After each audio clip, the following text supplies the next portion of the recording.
Hello everyone. So welcome to this lecture. Now in this lecture we are going to learn about the angles between the lines. So in this lecture what we are going to learn angles between the lines. इसके पहले lecture में हमने बहुत सारी बातें की हैं straight line में। स्ट्रेट लाइन में क्या मेरे कोऑर्डिनेट ज्योमेट्री के बारे में मैंने आप सबको बताया है। बहुत सारी चीज़ें जैसे लाइन की स्लोप, लाइन की इक्वेशन कैसे निकालते हैं, centroid, orthocentre, circumcentre and everything related to the straight line. और अब बात करते हैं इस वाले लेक्चर में जो कि हम पढ़ने वाले हैं दो लाइंस के बीच की एंगल्स कैसे निकालते हैं। ओके, सो बिना टाइम वेस्ट किए हम आगे बढ़ते हैं। और हाँ, आप लोग वीडियो को स्किप ना करें, please watch the full video and don't forget to like and comment. And अगर आपको कोई भी डाउट हो, कोई भी परेशानी हो तो प्लीज़ कमेंट सेक्शन में आप उसको ज़रूर पूछें। Okay, so let's start. So angles between the two lines. So basically angles हमारे टू लाइन्स के बीच में कैसे निकालते हैं हम वो देखते हैं। Okay, so here let's say this is any coordinate system that is x axis and it is why axis. It's clear. And हमारे पास यहाँ पे दो लाइंस दी गई हैं, जैसे कि एक लाइन ये है और एक लाइन ये है। ओके, ये L1 ले लिया मैंने, ये L2 ले लिया। Got it. अब ये मैंने मान लिया एंगल θ1।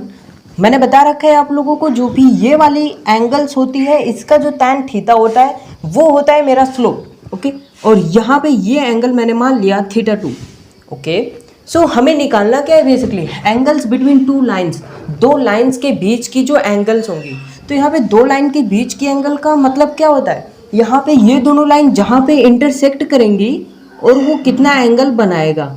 सो बेसिकली ये let's say it is a theta angle और मुझे ये थीटा फाइंड करना है। ओके, सो बेसिकली मुझे थीटा किसके टर्म में चाहिए, θ1 और θ2 के टर्म में चाहिए क्या?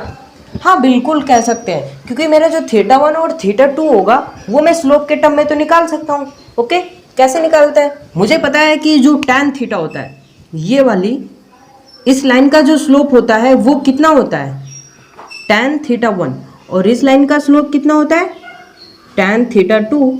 लेट से ये वाली जो लाइन L1 है इसका स्लोप M1 है और ये वाली जो लाइन L2 है इसका स्लोप है M2। तो M2 बराबर tan θ2 और M1 बराबर tan θ1। ओके, यहाँ तक तो एकदम क्लियर है। अब अपन देखते हैं कि मैं ये एंगल कैसे निकाल सकता हूँ। तो आपको कुछ चमक रहा है क्या यहाँ पे? यहाँ पे आप सिंपल ट्रायंगल की प्रॉपर्टी हम यूज कर रहे हैं कि ये जो इंटीरियर एंगल का सम होता है वो सम बराबर होता है एक्सटीरियर एंगल के। ओके, सिंपल सा कोऑर्डिनेट है। ओके, सिंपल सी ज्योमेट्री है, ये आपको आनी चाहिए। आप लोगों ने पढ़ा होगा, बेसिकली ये क्लास 8, 9, 10th में पढ़ाया जाता है बच्चों को। ओके, तो यहाँ पे मैं क्या लिख सकता हूँ देखिए, theta plus θ1 that is equal to θ2। क्यों? क्योंकि ये एक्सटीरियर एंगल है और ये दोनों इस एंगल का इंटीरियर एंगल है, और इंटीरियर एंगल का जो अपोजिट एंगल का सम होता है वो इसके बराबर होता है। am I right? ओके, तो आगे बढ़ते हैं। मुझे एंगल क्या निकालना है, थीटा। तो मैं थीटा बराबर क्या लिख सकता हूँ, θ2 माइनस θ1। ओके, सो मुझे θ2 भी पता है यहाँ से, θ1 भी पता है यहाँ से, और tan थीटा ये वाली थीटा, मुझे ये थीटा निकालना है। ओके, सो क्या मैं दोनों साइड tan थीटा ले सकता हूँ, tan ले सकता हूँ? तो लेके देखता हूँ क्या हो जाएगा। tan theta equal to tan of θ2 minus θ1। Okay, तो ये हो गया मेरा। और यहाँ पे tan theta equal to tan a minus b. tan a minus b का फॉर्मूला क्या होता है बच्चों, आप लोगों को पता है? नहीं पता, कोई बात नहीं, मैं बता देता हूँ। tan a माइनस बी का फॉर्मूला होता है tan a minus tan b upon 1 plus tan a into tan b। तो यहाँ पे क्या हो जाएगा, tan θ2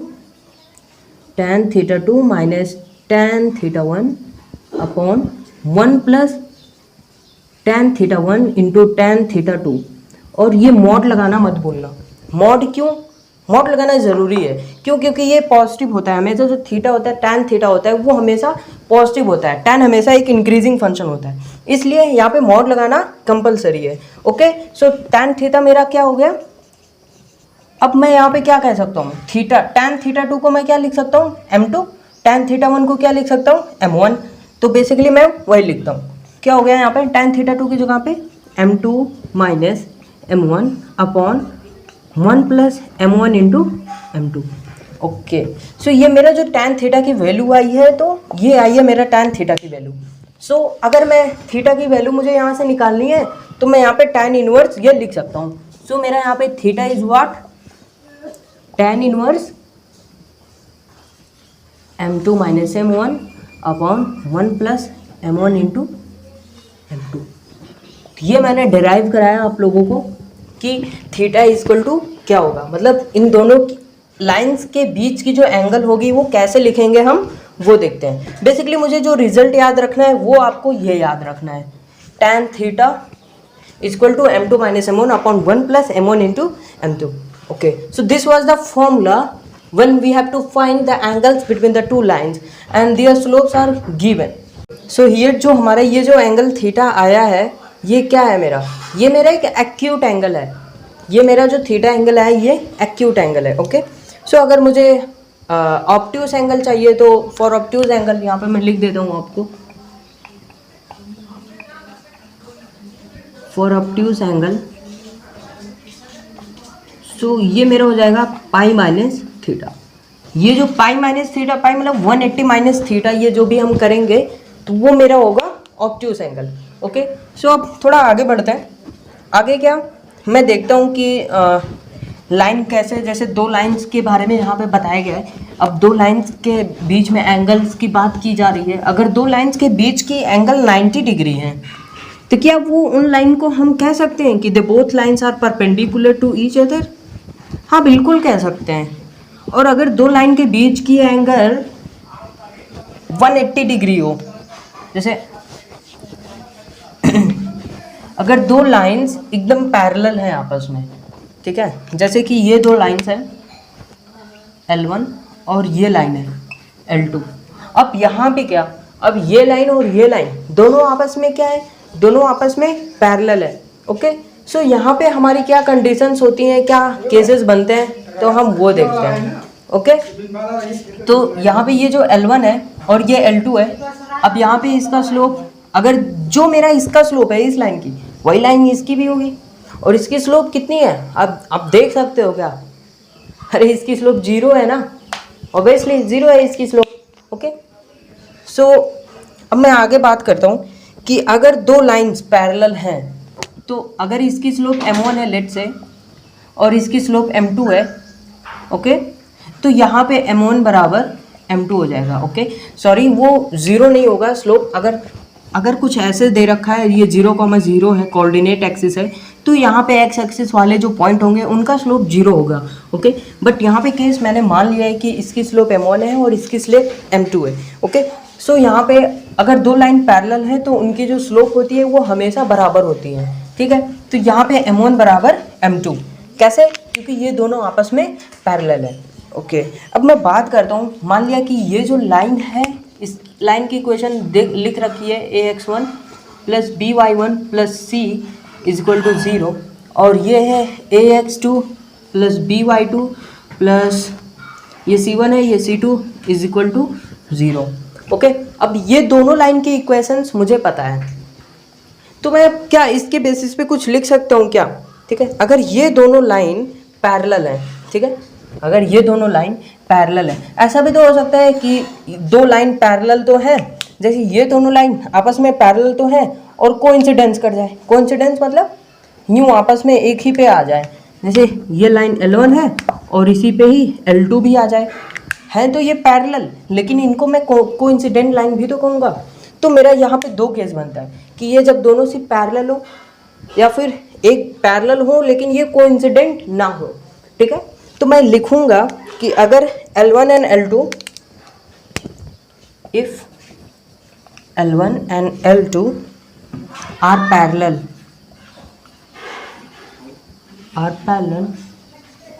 but not coincident. Okay, अगर ये दोनों लाइन पैरेलल तो है लेकिन एक दूसरे पे ओवरलैप नहीं कर रहे हैं, ये कोइंसिडेंट लाइंस नहीं है, तो मेरे को उसके लिए जो केस होता है वो होता है a1 by a2 is equal to b1 by b2 which does not equal to c1 by c2। Okay, तो यहाँ पे अगर ये दो लाइंस पैरेलल हैं और वो कोइंसिडेंस नहीं है तो मैं इसको यहाँ से ये रिलेशन लिख सकता हूँ a1 by a2 which is equal to b1 by b2 sorry it is B1/2, A1 B1 B2 A1 A2 B1 B2 C1 C2. Okay now fine. तो यहाँ पे A1/A2 is equal to B1/B2 and does not equal to C1/C2. Basically ये जो हमारा ratio होता है ये बराबर होते हैं और ये बराबर नहीं होते. ये हम कब यूज करते हैं? जब हमारे दो लाइंस पैरेलल तो होती हैं बट वो कोइंसिडेंट नहीं करती हैं. अगर मैं बात करूँ कि अगर वो लाइन कोइंसिडेंट हो जाए और पैरेलल भी हो, तो अगर वो लाइन कोइंसिडेंट हो जाती है तो मेरे लिए जो भी केस बनता है वो हो जाता है, तो ये बराबर थे क्योंकि ये पैरेलल थी. अगर ये कोइंसिडेंस भी हो जाता है, कोइंसिडेंट भी कर जाती हैं, तो ये भी बराबर हो जाएंगी. ओके, सो यहीं पे मैं लिख देता हूँ if L1 and L2 are coincident.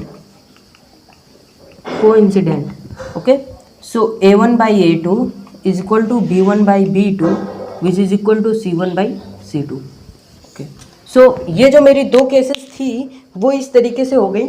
जब ये पैरेलल तो है बट कोइंसिडेंट नहीं है, और जब ये पैरेलल भी है और कोइंसिडेंट भी है. Got it. यहाँ पे अगर कोइंसिडेंट है तो A1/A2 B1/B2 एंड C1/C2 का जो रेशियो होगा वो हमेशा बराबर होगा. और अगर वो पैरेलल तो है बट कोइंसिडेंट नहीं है तो A1/A2 का रेशियो बराबर होगा B1/B2 के, but B1/B2 does not equal to C1/C2. Okay, so this was all over about the two lines if they are parallel and are coincident and not coincident. Okay, अब हम आगे बात करते हैं कि अगर दो लाइंस एक दूसरे के परपेंडिकुलर हों. परपेंडिकुलर हों का मतलब उनके दोनों लाइन के बीच की जो एंगल होगी वो 90 डिग्री हो. ओके, तो लेट्स सी.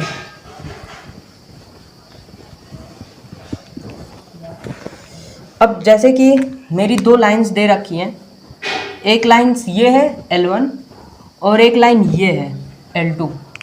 क्या मैं इन दोनों लाइन के बीच की एंगल की बात कर सकता हूँ? हाँ, कर सकता हूँ. यहाँ पे दोनों लाइन के बीच के एंगल का मतलब इनके पॉइंट ऑफ इंटरसेक्शन से जो भी एंगल बना रहा है, मतलब ये और ये कितना है 90 डिग्री. तो मतलब मैं तो सीधा बोल सकता हूँ कि यहाँ पे जो L1 और L2 के बीच की, इन दोनों लाइंस के बीच की जो एंगल है वो मेरा 90 डिग्री है. और 90 डिग्री है तो मैं क्या कह सकता हूँ, L1 and L2 are perpendicular. ठीक है, परपेंडिकुलर.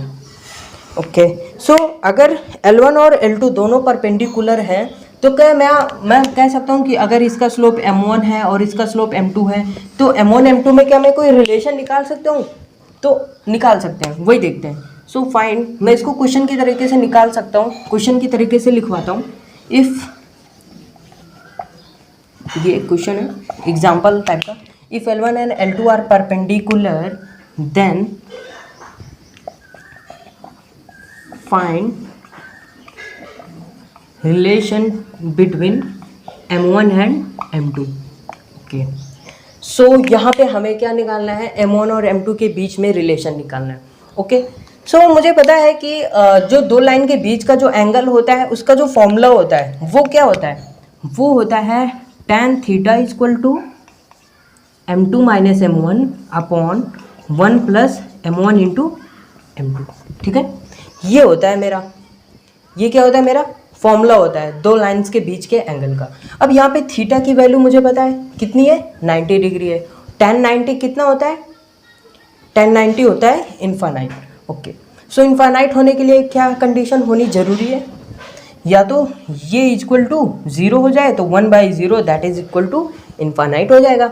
ओके, सो इसको इन्फानाइट करने के लिए tan थीटा की वैल्यू अगर यहाँ पे 90 डिग्री है, tan 90 है अगर, तो ऐसा होने के लिए मेरा ये वाली वैल्यू इक्वल टू 0 होना क्या कंपलसरी है? हाँ, अगर ये 0 नहीं होगा तो ये कंडीशन सेटिस्फाई नहीं करेगी, जिसको हम नहीं कह सकते कि ये दोनों परपेंडिकुलर हैं.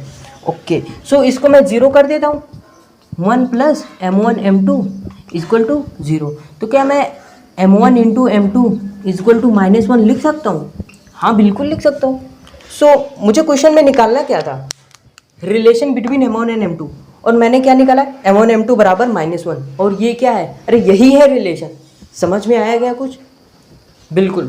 तो यहाँ पे M1 M2 बराबर -1. तो ये एक आपको याद भी रखना है, जब भी दो लाइंस परपेंडिकुलर हो, मतलब उनके बीच की एंगल्स अगर 90 डिग्री है तो M1 M2 इक्वल टू -1 ये एक स्टैंडर्ड कंडीशन होती है, तो आपको ये याद रखना है। ओके, तो अब तक हमने देखा कि जो भी हमारे पैरेलल लाइंस होती हैं, कोइंसिडेंट लाइन होती हैं और परपेंडिकुलर लाइंस होती हैं, अगर ऐसी लाइंस होती है हमारी तो क्या क्या कंडीशंस होती हैं, तो उन सब के बारे में हमने पढ़ लिया। ओके, तो अब देखते हैं कि जैसे कि हमारी कोई एक लाइन दे रखी है, कोई भी एक स्ट्रेट लाइन दे रखी है, अगर उसके इक्वेशन मुझे पता है तो क्या उसकी पैरेलल लाइन की इक्वेशन मैं लिख सकता हूँ, या फिर कोई एक लाइन पता है मुझे और उसकी परपेंडिकुलर लाइन की जो इक्वेशन होती है क्या मैं वो लिख सकता हूँ? हाँ बिल्कुल। तो अब मैं उस चीज़ के बारे में बात करता हूँ, ठीक है। तो मैं देखता हूँ, जैसे कि मैं लिखता हूँ equation of a line, equation of a line parallel to ax plus b y plus c is equal to 0। अब मुझे अगर कोई लाइन है that is ax plus b y plus c, ये कोई एक लाइन दे रखी है ax plus b y plus c. Okay, अब मुझे इससे पैरेलल कोई एक दूसरी लाइन लिखनी है, तो वो मैं कैसे लिखूँगा? लेट्स सी, अगर मुझे इसके पैरेलल कोई दूसरी लाइन लिखनी है तो उस लाइन की जो इक्वेशन होगी वो होगी, मान लेते हैं ये line ax plus b y है और इसके पैरेलल लाइन जो मुझे लिखनी है वो होगी ax plus b y is equal to lambda. अब ये लैम्डा क्या है मेरा? Lambda is nothing, it just a parameter. Okay, lambda is a parameter, ये कोई भी एक पैरामीटर है, लेट्स से लैम्डा। अब टी एक्स जो भी आपको चाहिए आप ले सकते हो, बट वेरिएबल होना चाहिए, कुछ इस तरीके से नहीं एक्स वाई छोड़ के। ओके, तो ये होता है मेरा कोई एक लाइन है, इसके पैरेलल लाइन की इक्वेशन कैसे लिखते हैं हम ये देखते हैं। बहुत बढ़िया, यहाँ तक तो बात सही है। अब मैंने देखा कि यहाँ पे जो भी पैरेलल लाइन्स होती है उसके पैरेलल ये कैसे लिखते हैं। ओके, अब मैं बात करता हूँ कि इसके परपेंडिकुलर अगर मुझे लिखनी हो तो मैं कैसे लिखूँगा, तो वो देखते हैं हम कैसे लिखेंगे। So equation of line perpendicular to ax plus b y plus c equal to 0। अब ये मेरी कोई लाइन है, इससे परपेंडिकुलर लाइन ये होगी, ये वाली लाइन इसके परपेंडिकुलर है, तो मैं इसको कैसे लिखूँगा वो देखते हैं। ओके, अगर मुझे इस लाइन की इक्वेशन लिखनी है और इस लाइन की इक्वेशन पता है तो इस लाइन की इक्वेशन मेरी हो जाएगी क्या? bx minus a y is equal to lambda. अब ये bx minus a y plus is equal to lambda ये कहाँ से आया? अब तो अभी तो याद कर लो, क्योंकि जिस तरीके से ये आया उसी तरीके से ये भी आया, प्रूफ नहीं है हमारे सिलेबस में। ओके, सो यहाँ पे bx minus a y equal to lambda. मुझे करना क्या है? b को x के साथ, a को y के साथ, बीच में minus is equal to lambda, और यहाँ पे भी लैम्डा क्या है? Lambda is a parameter. Okay, so अगर मुझे कोई भी एक पैरेलल लाइन निकालनी है, पैरेलल लाइन की इक्वेशन निकालनी है और मुझे एक लाइन दे रखी है, तो अपन हम इसको इस तरीके से निकाल सकते हैं, that is ax plus b y equal to lambda. और अगर मुझे परपेंडिकुलर लाइंस की इक्वेशन निकालनी है और मुझे सिंपल लाइन पता है तो हम उसको कैसे लिख सकते हैं? bx minus a y that is equal to lambda. Okay, तो यहाँ तक जो हमारा सब कुछ था ये सब कुछ क्लियर है। Okay, if you have any doubt you can ask in the comment section. Okay, now let's see a example on the based of this concept. So एक क्वेश्चन है वो देखते हैं।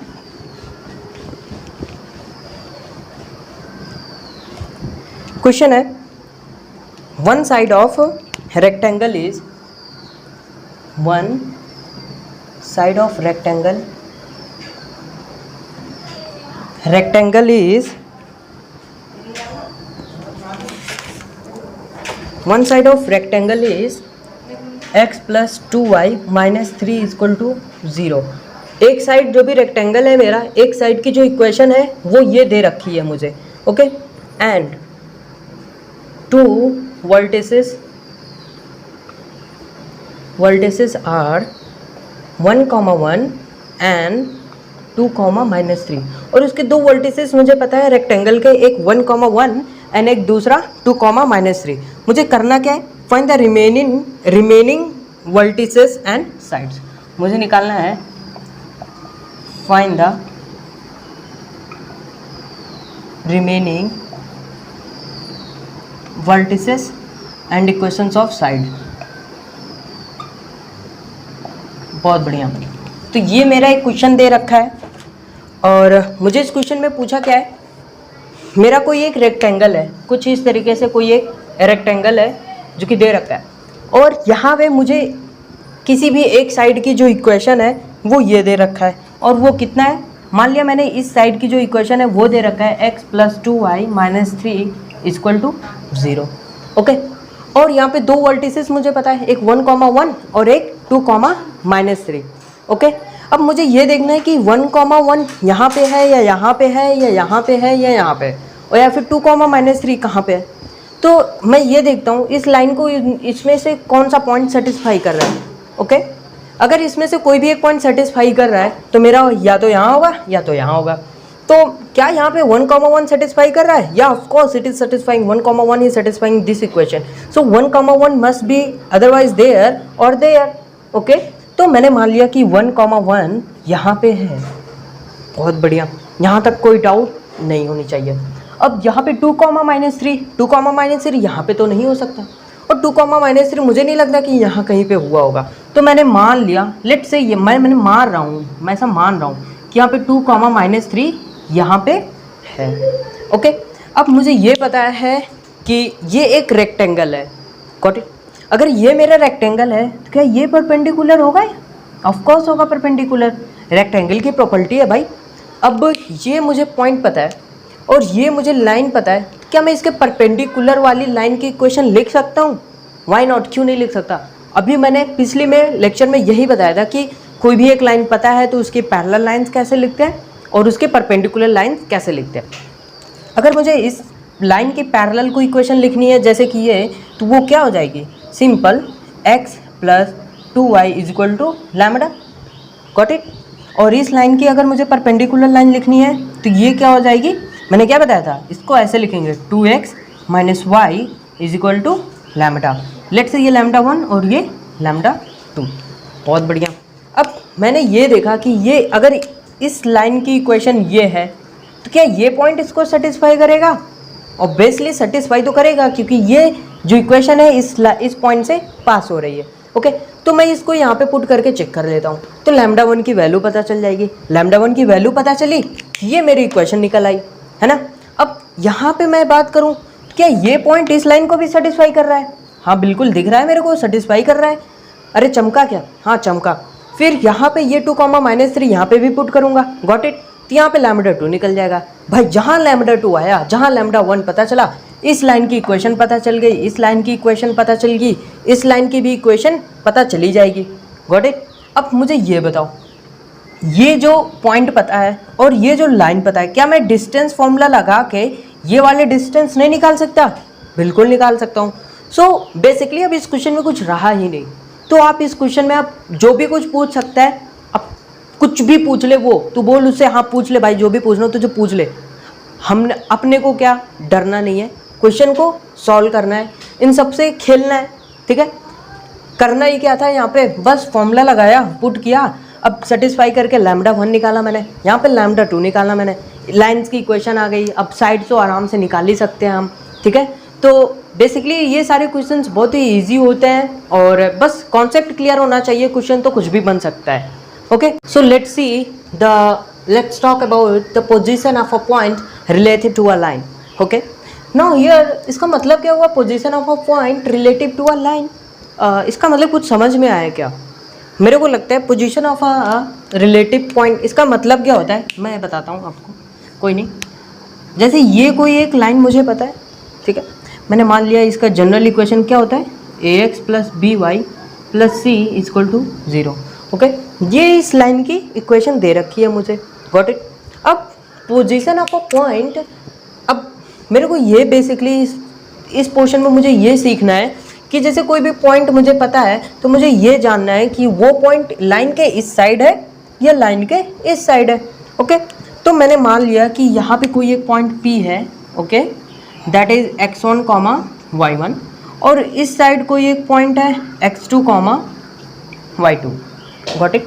अब यहाँ पे जो मैंने केस ले रखा है, यहाँ पे क्या क्या शो हो रहा है कि जो P है और Q है ये दोनों एक अपोजिट डायरेक्शन में, ओके, मतलब लाइन के अपोजिट डायरेक्शन में ये दोनों पॉइंट्स हैं। तो मेरा होता क्या है, इसमें जो भी मेरी ये पॉइंट है ना, इसमें सेटिस्फाई कराओ, और जो ये पॉइंट है इनटू इसमें सेटिस्फाई कराओ। एंड लेस देन 0 कर दो। कैसे देखते हैं अपन, तो यहाँ पे क्या होगा, ax1 plus by1 plus c into ax2 plus by2 plus c is less than 0. Okay, is less than 0 for what? When p and q are in the opposite direction. Okay, when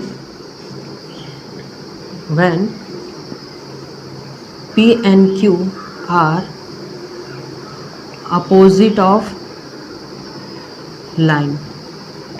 Okay, अगर P और Q दोनों opposite हैं कुछ इस तरीके से, तो मेरा जो चेक करने का फॉर्मूला होगा वो होगा ये। ओके, अगर ये अपोजिट है तो कुछ इस तरीके से हम चेक करेंगे। ओके, अगर मैं कहता हूँ कि जो ये P है और ये जो Q है वो दोनों एक ही साइड है, तो ये कैसे होगा?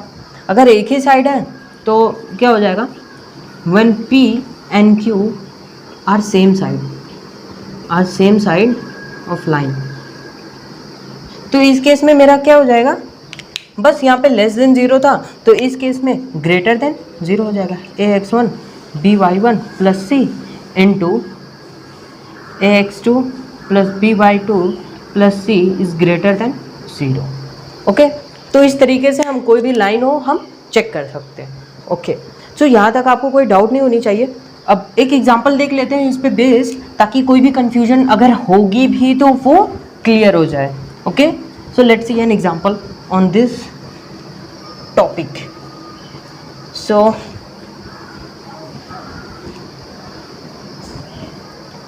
जैसे कि यहाँ पे मैं कोई एक लाइन ले लेता हूँ जिसकी इक्वेशन मुझे दे रखी है x minus 2y plus 7 is equal to 0। ये जो मेरी लाइन की इक्वेशन दे रखी है ये गिवन है।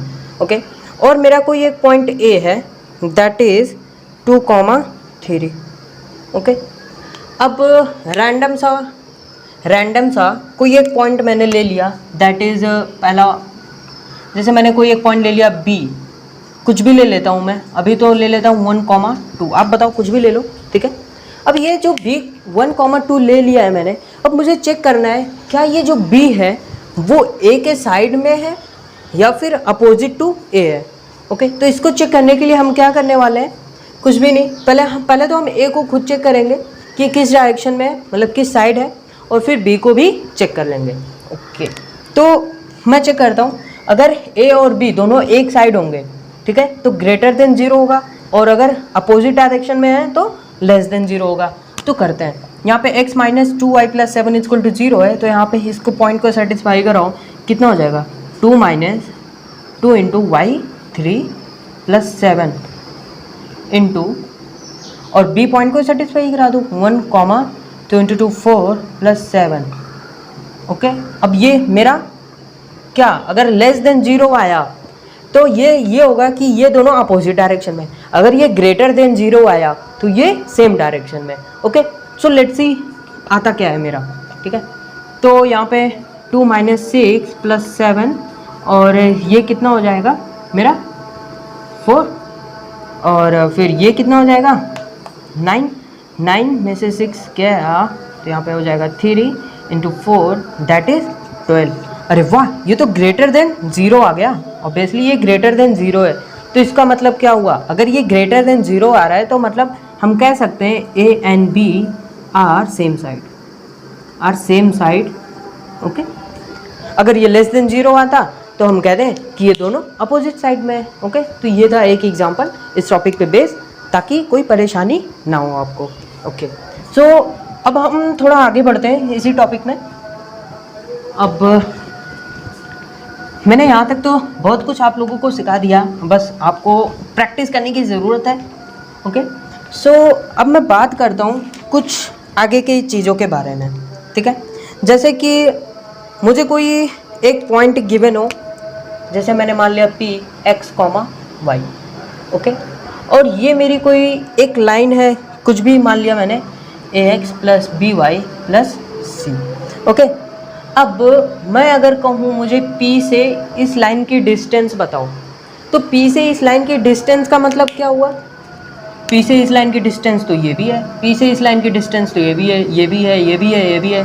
तो ऐसे तो बहुत सारी लाइन हो सकती है पी से इस लाइन की डिस्टेंस की, लेकिन जब क्वेश्चन में सिर्फ ये पूछे कि पी से इस लाइन की डिस्टेंस बताओ मुझे, तो हम सिर्फ और सिर्फ वही लाइन लेते हैं जो इस पॉइंट से इस लाइन पे परपेंडिकुलर फॉर्म कर रही हो, जैसे कि ये वाली लाइन। ओके, तो अगर मुझे डिस्टेंस पूछ रहा है तो बेसिकली मुझे ये वाला डिस्टेंस डी पूछ रहा है। ओके, तो ये वाली जो लाइन होती है from a point on a line perpendicular, जो भी मेरा जो डिस्टेंस होता है वो निकालने का जो फॉर्मूला होता है हम वो देखते हैं। तो यहाँ से ये जो डी की वैल्यू आती है वो आती है mod of ax1 plus by1 plus c under root a square plus b square. Okay, मैंने क्या किया, यहाँ पे जो d की डिस्टेंस है इस पॉइंट को यहाँ पे सेटिस्फाई किया, ax1 plus by1 plus c mod divided by under root of a square plus b square. ये होगी मेरी डिस्टेंस। कौन सी डिस्टेंस? ये परपेंडिकुलर डिस्टेंस, ये परपेंडिकुलर वाली डिस्टेंस d, किसी भी एक पॉइंट से परपेंडिकुलर जो डिस्टेंस होती है वो होती है मेरी ax1 plus by1 plus c under root a square plus b square. Okay, तो ये थी मेरी परपेंडिकुलर डिस्टेंस किसी एक पॉइंट से। अगर मुझसे, अब यहाँ तक तो ठीक है, अगर मुझसे कोई कहे कि कोई भी दो लाइंस हैं, दो पैरेलल लाइंस हैं, तो उनके बीच की मुझे डिस्टेंस निकालनी हो तो हम कैसे निकालेंगे? तो उसका भी एक फॉर्मूला है, वो भी देख ही लेते हैं लगे हाथ। ठीक है, तो जैसे ये कोई एक लाइन है और ये कोई एक लाइन है, बेसिकली दोनों दिख तो नहीं रहे पैरेलल, पर हाँ मान लो कि ये पैरेलल ही है, भरोसा करो पैरेलल है। ओके, तो मैंने मान लिया कि ये कुछ दे रखा है। अब पैरेलल है तो इनका जो स्लोप होगा वो सेम होगा, slope minus b by a. Okay, so यहाँ पे a x plus b y plus c one is equal to 0, और ये मैंने मान लिया a x plus b y plus c two is equal to 0। अब ये यहाँ तक की टर्म मैंने सेम क्यों रखा? क्योंकि ये दोनों लाइंस हमारी पैरेलल हैं, ऐसा मैंने मान रखा है पहले से ही। अब मुझे पैरेलल लाइंस के बीच की डिस्टेंस की बात करें तो क्या होगा, ये वाली लाइन डिस्टेंस d। तो मुझे अगर ये वाली लाइन डिस्टेंस d निकालनी है तो उसके लिए जो फॉर्मूला होता है हम वो देखते हैं। सो बेसिकली अगर मुझे d निकालना है तो d का फॉर्मूला होता है mod of c1 minus c2 under root a square plus b square. बहुत ही ईजी फॉर्मूला है, कुछ भी नहीं करना, c1 माइनस c2 या c2 माइनस c1, तभी तो मैंने मॉड लगा रखा है। अब मुझे कैसे पता सर, भाई अगर मैंने यहाँ पे इसको c2 मान लिया, इसको c1 मान लिया तो कोई दिक्कत नहीं, हमने मॉड लगा रखा है। ओवरऑल पॉजिटिव रिजल्ट आए, ओवरऑल रिजल्ट जो होगा मेरा वो पॉजिटिव आएगा। Okay, upon under root a square plus b square, और ये मेरी क्या होगी, ये होगी मेरी distance between two parallel lines. Okay, ये है मेरी distance between two parallel lines. Okay, so basically इस पे क्वेश्चंस क्या पूछेगा, simple data value based question पूछेगा और आपको वैल्यू पुट करनी है और आंसर निकालना है। ओके।